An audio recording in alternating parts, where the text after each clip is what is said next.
पकड़ दे सतगुरु जी रे साथ, राम नाम पतवार पकड़ ले सतगुरु जी रे साथ। माया सतड़ा बंदा कटे राशि, माया सतड़ा बंदा कटे झांसी। हरे कृष्ण नाम की ध्यान गोल गोल की, कृष्ण नाम कीर खाट गोल गोल भी। राम नाम लड्डू गोपाल नाम की, राम नाम लड्डू गोपाल नाम की।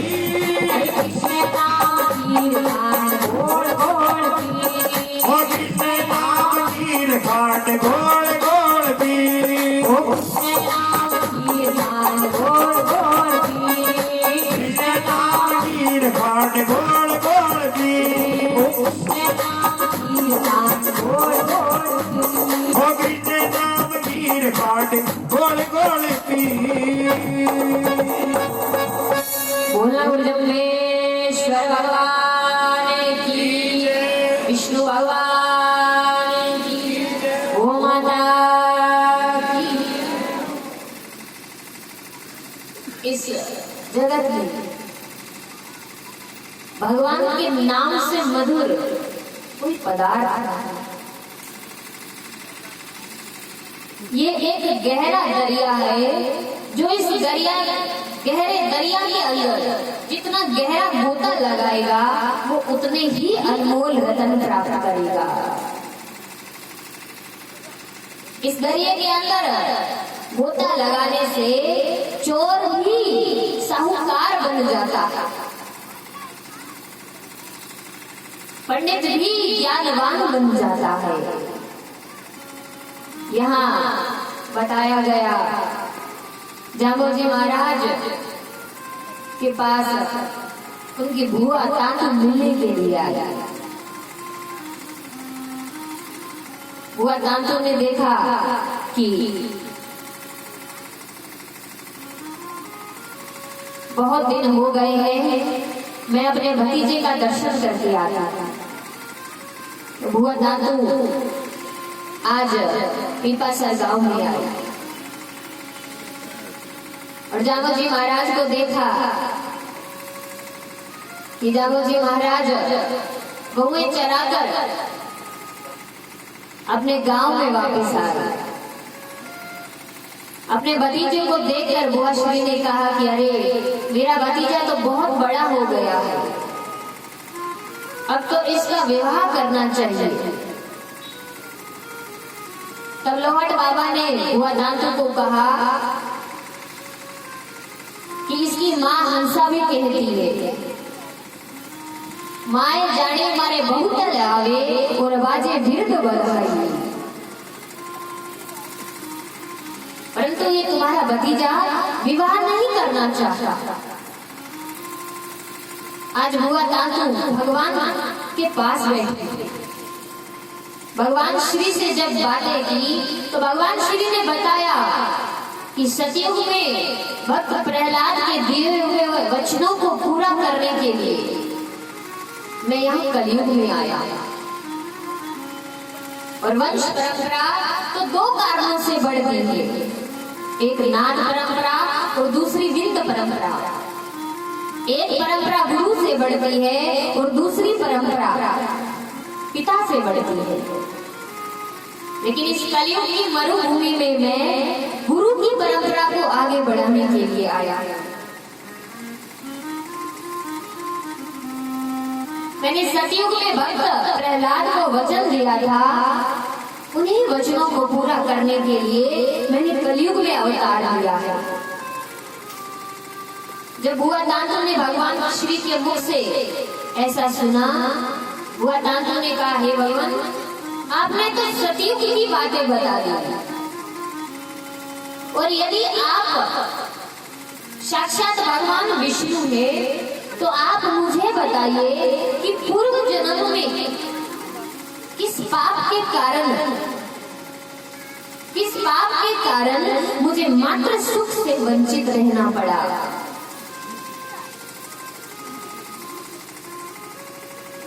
मेरे घर में पुत्र सुख नहीं है, मेरी कोख से जैसे ही कोई पुत्र जन्म लेता है, कुछ देर के पश्चात ही वह मृत्यु को प्राप्त हो जाता है।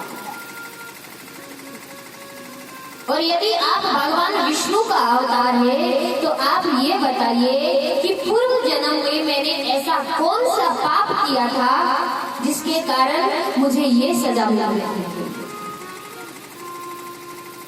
जामोजी महाराज ने अपने बुआ नानू को बताया कि हे बुआ, पूर्व जन्म में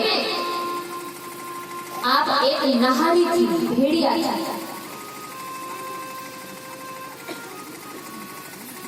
और उसी जंगल में अनेक पशुओं को मार मार कर उन जीवों की हत्या करके तुम उन्हें खाया करते थे। वो तो तुम्हारा भोजन था।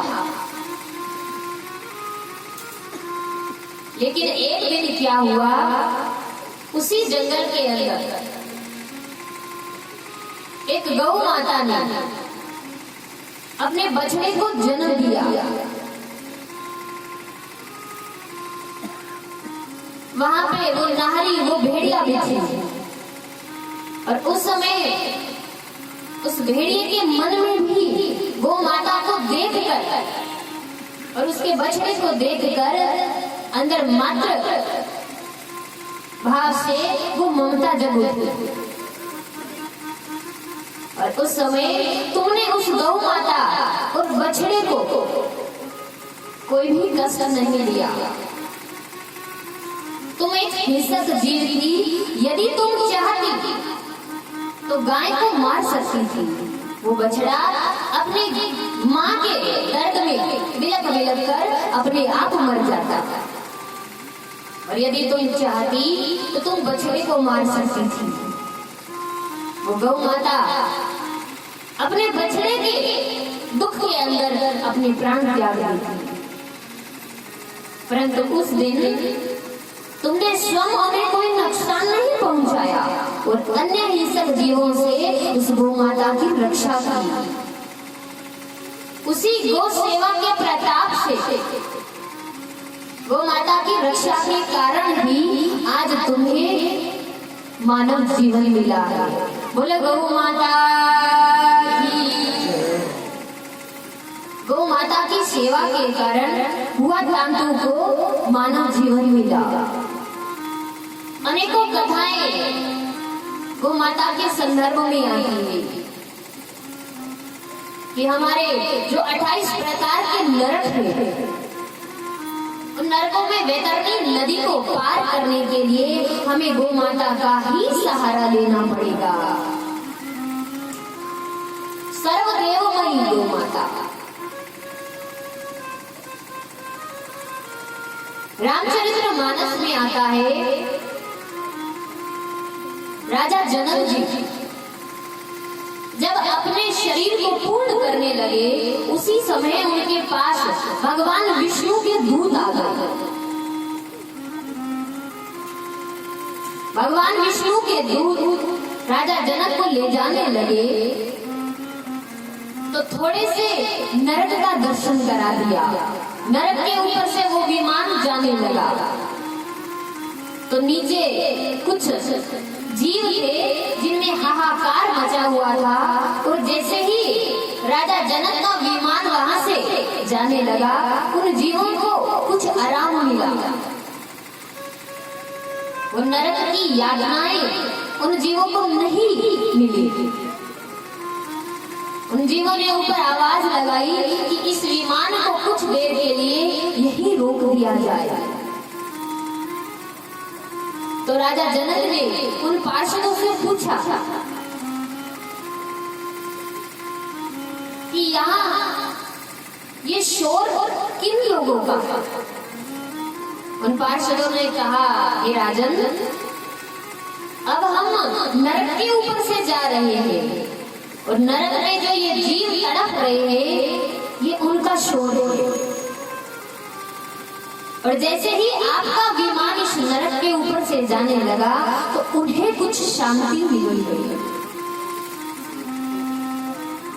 तो राजा जनक ने अपने जीवन में ऐसा क्या किया था तब उन पार्षदों ने ही बताया राजा जनक, एक समय जब आपकी सवारी जा रही थी, आप अपने सैनिकों के साथ दूसरे नगर में जाने लगे, तो रास्ते में गौ माता अपना चारा जो है वो ग्रहण कर रही थी। लेकिन रास्ते में गौ माता चारा ग्रहण कर रही थी तो राजा जनक ने अपने सैनिकों को आदेश दे दिया कि गौ माता को रास्ते से हटाया जाए। राजा के आदेश से उन सैनिकों ने गौ माता को वहां से हटाया और इस पाप के कारण वो सभी सैनिक आज नरक में गिरे पड़े हैं।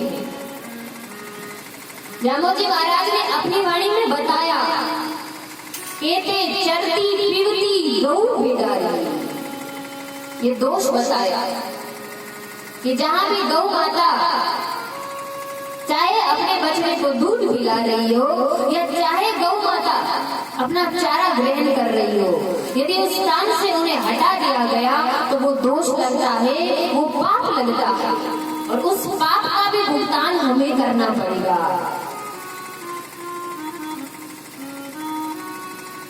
राजा जनक ने कहा, इन सैनिकों ने तो वो पाप किया, लेकिन मुझे नरक के दर्शन क्यों करने पड़े? पार्षदों ने कहा, भगवान वो आदेश आपने दिया था, लेकिन आपने अपने जीवन में बहुत सत्कर्म किए थे, गौ माता की सेवा की थी, अनेकों दान पुण्य किए, जिसके कारण आप नरक में जाने से तो बच गए। लेकिन उस दिन आपके माथे के ऊपर कलयुग बैठ गया और आपने गौ माता को वहां से हटाने का आदेश दे दिया। उसी पाप के कारण आज आपको नरक का दर्शन करना पड़ा।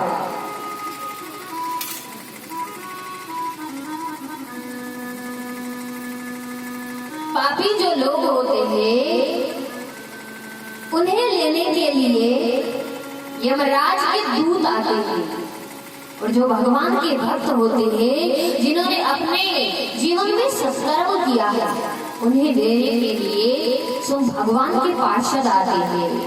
और भगवान के जो भक्त है, गौ माता के जो भक्त है, वो कभी किसी से डरते नहीं है। और किसी संत ने कहा, अरे जिनके राम भरोसा भारी, अरे वाने डर नहीं लागे ओ, अरे भूत बली के डाकने और सारी, और देखत दूरा भागे ओ, जिनके राम भरोसा भारी, वाने डर नहीं लागे ओ, और विघन की क्यों न बताई, अरे जब नेड़ा नहीं लागे ओ, अरे हरि भगता के देखत डर जे, निवकर पाछा जाई रे, जिनके राम भरोसा भारी, वाने डर नहीं लागे ओ, अरे जो उपदेश दियो मेरे दाता, और वारी कथा निहारू रे, कष्ट पड़े जद और न जाचू, मैं रसना राम उचारू रे,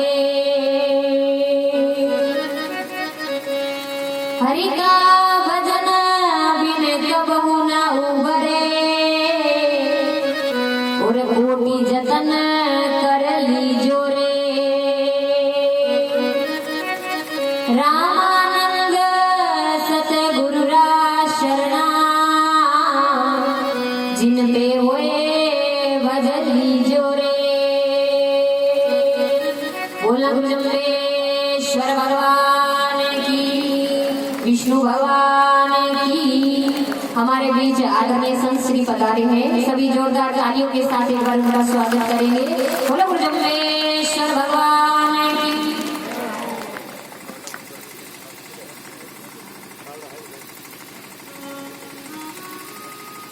जामोजी महाराज ने अपनी बुआ तांतो जी को कहा कि हे बुआ, पूर्व जन्म में जो तुमने गौ सेवा की उसी के प्रताप से तुम्हें ये सुंदर मानव जीवन मिला है।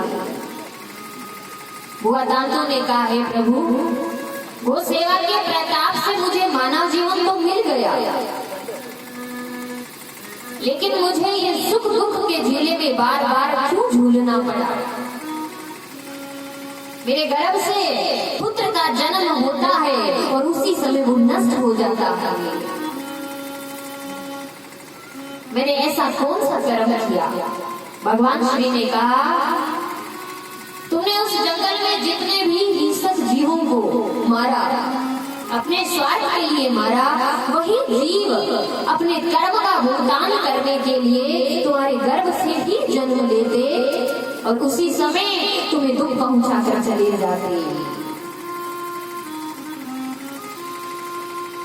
बुआ तांतो ने कहा, हे प्रभु, क्या यह कर्म का बंधन मनुष्य के पीछे हमेशा लगा रहता है। भगवान श्री ने कहा, हे बुआ, ये कर्म के कारण ही इस मनुष्य को 84 लाख योनियों में भटकना पड़ता है, अपने कर्मों का भुगतान करना पड़ता है। और जब तक कर्मों का भुगतान पूर्ण नहीं होगा तब तक इस 84 की नगरी में घूमना ही पड़ेगा। एक लेवा एक देवा दूर, कोई किसी का पिता न भूल। अगर गहराई से सोचे तो हम जिनके घर में जन्म लेते हैं, जहां हमारा पालन पोषण होता है, उस जीव को नहीं पता था कि तुझे किसके घर जाना है, लेकिन वो अपने कर्मों का भुगतान करने के लिए उसी घर में जन्म लेता है। वही हमारे घर में पुत्र बनकर आता है, पुत्री बनकर आती है, भाई बनकर आता है, बहन बनकर आता है। ये हमारे पूर्व जन्मों के कुछ संस्कार है। उन संस्कारों को और अपने कर्म का भुगतान करने के लिए हम सभी जीव एकत्रित होते हैं एक परिवार के अंदर। एक लेवा एक देवा दूर, कोई किसी का पिता न भूल। कोई किसी का पिता नहीं है, कोई किसी का पुत्र नहीं है, सब अपने कर्मों का भुगतान कर रहे हैं। एक नगर में एक बहुत बड़ा विद्वान रहता था।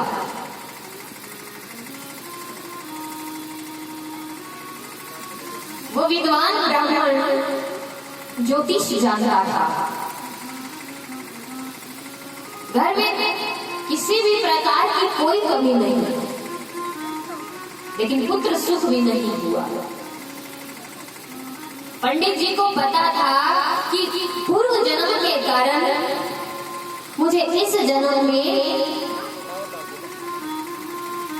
पुत्र का सुख नहीं मिलेगा, लेकिन पंडित जी की धर्मपत्नी नहीं मानती थी।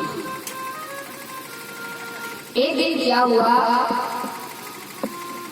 एक दिन ब्राह्मण ने यज्ञ करके उस यज्ञ से एक पुत्र उत्पन्न किया और अपनी धर्मपत्नी को दे दिया। और धर्मपत्नी से कहा कि देखो, हमारे पूर्व जन्म में और इस जन्म में पुत्र सुख नहीं है, लेकिन तुम्हारे कहे अनुसार मैंने ये पुत्र तो तुम्हें प्रदान कर दिया, और अब इस बालक को किसी भी प्रकार की कोई भी दक्षिणा नहीं लेनी चाहिए। माँ ने बड़ी संभाल करके उस पुत्र को का पालन पोषण किया, उसे बड़ा किया, बाहर कहीं भी नहीं जाने दिया। 15 वर्ष का बालक हो गया, वो भी बड़ा विद्वान। एक दिन पंडित जी को दूसरे नगर में जाना पड़ा। उस नगर में जाने के बाद पीछे नगरी का जो राजा था, उस राजा के यहाँ काशी का एक विद्वान और आ गया। उस विद्वान से शास्त्रार्थ करने के लिए पंडित जी को बुलाया गया। लेकिन पंडित जी के घर में आज उनका पुत्र है।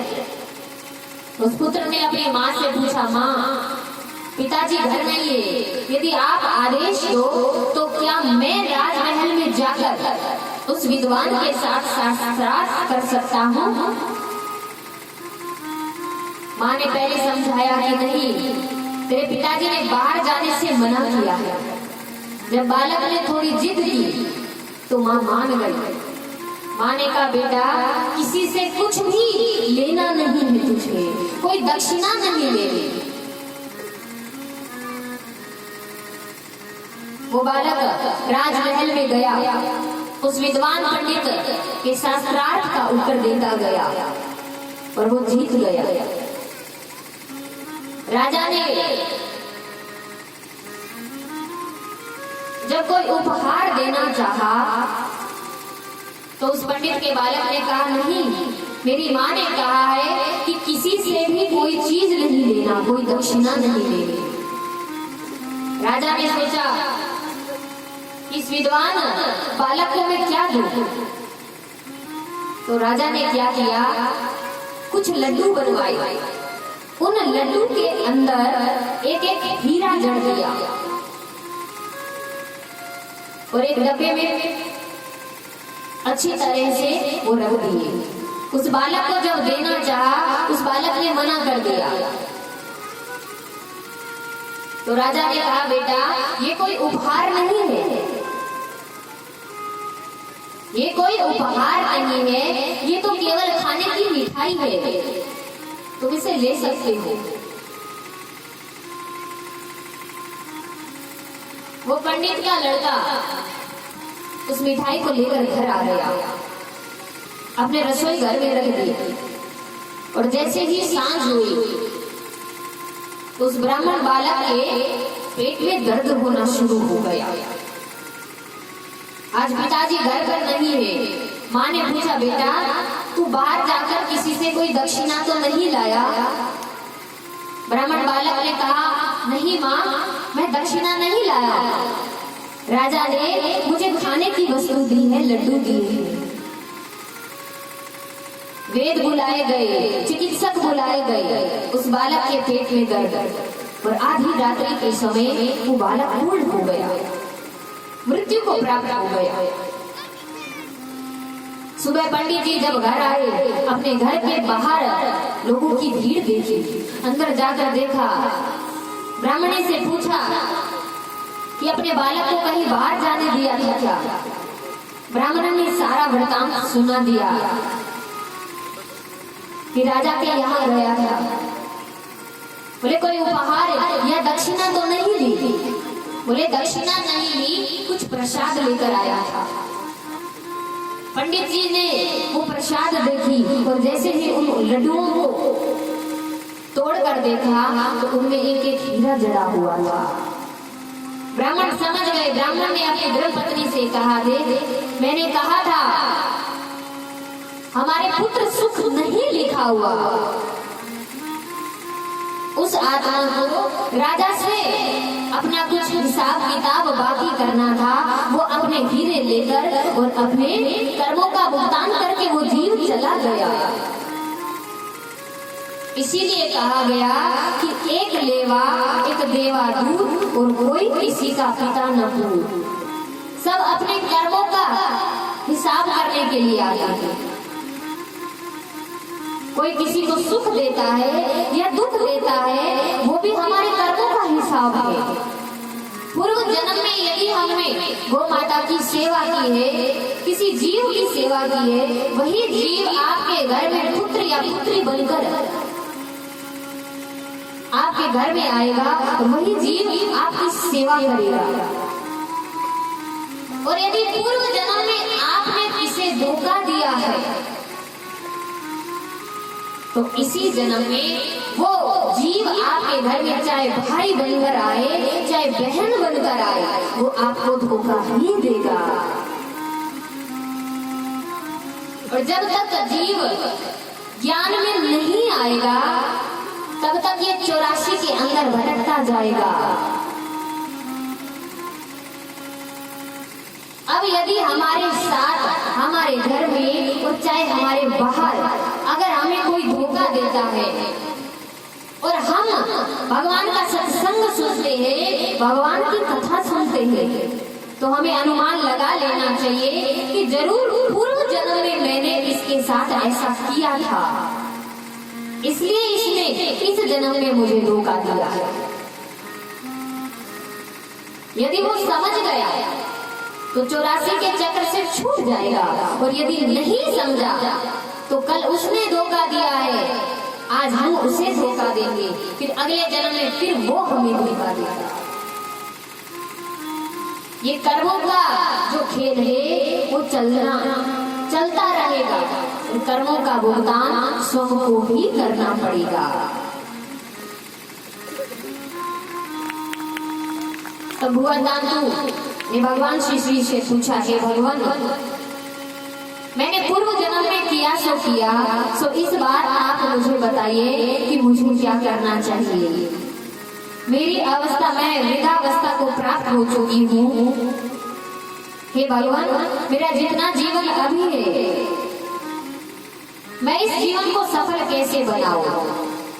तब जामोजी महाराज ने बुआ दांतू को अपना संध्या मंत्र सुनाया और कहा, विष्णु विष्णु तो गण रे प्राणी, सादा भगता उदारे,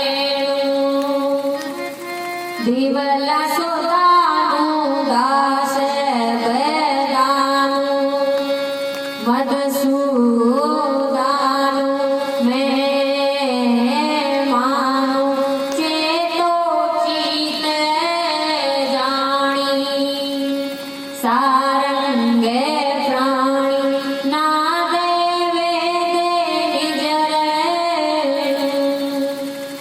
भगवान श्री ने बताया है हुआ, इस संध्या मंत्र का जाप आप सुबह और शाम को करो, और सहज में ही ये जीव इस संसार सागर से, इस भव सागर से पार हो जाएगा। बुआ दांतों ने कहा, हे भगवान, इस समय तो मेरी उम्र बहुत है और ये संध्या मंत्र मुझे स्मरण नहीं रहेगा, मुझे याद नहीं रहेगा। हे प्रभु, कोई सहज रास्ता बताओ, कोई सहज मार्ग बताओ। तब भगवान श्री ने कहा, सहज से सहज मार्ग है केवल और केवल भगवान विष्णु का नाम, विष्णु विष्णु का जप। यदि कोई भी मंत्र नहीं आता तो केवल केवल विष्णु और विष्णु का ही जप कर, और जो विष्णु विष्णु का जप करेगा वो सहज में ही इस आवागमन के चक्र से छूट जाएगा। यूं तो भगवान के अनेकों नाम है, अनेकों अवतार है, लेकिन फिर भी भगवान श्री ने हमें भगवान विष्णु का ही जप करने को कहा, विष्णु विष्णु का। हमारे संतों ने भी इसे बड़े सुंदर भाव से कहा, और क्या कहा, अरे नारायण नाम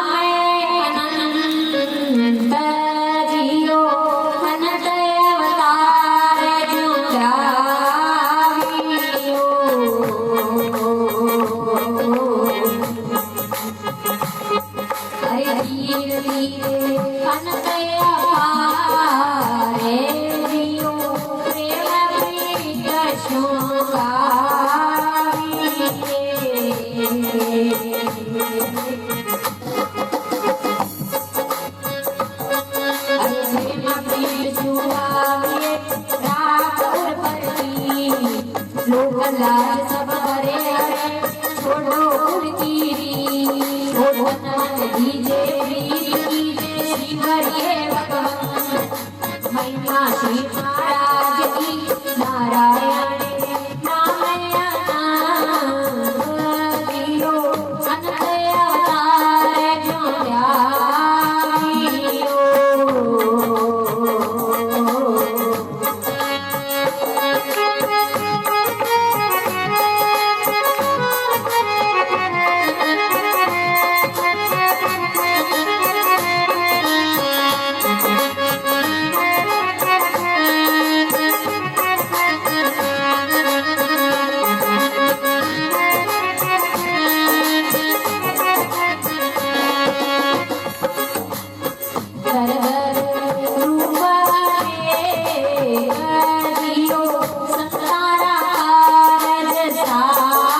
की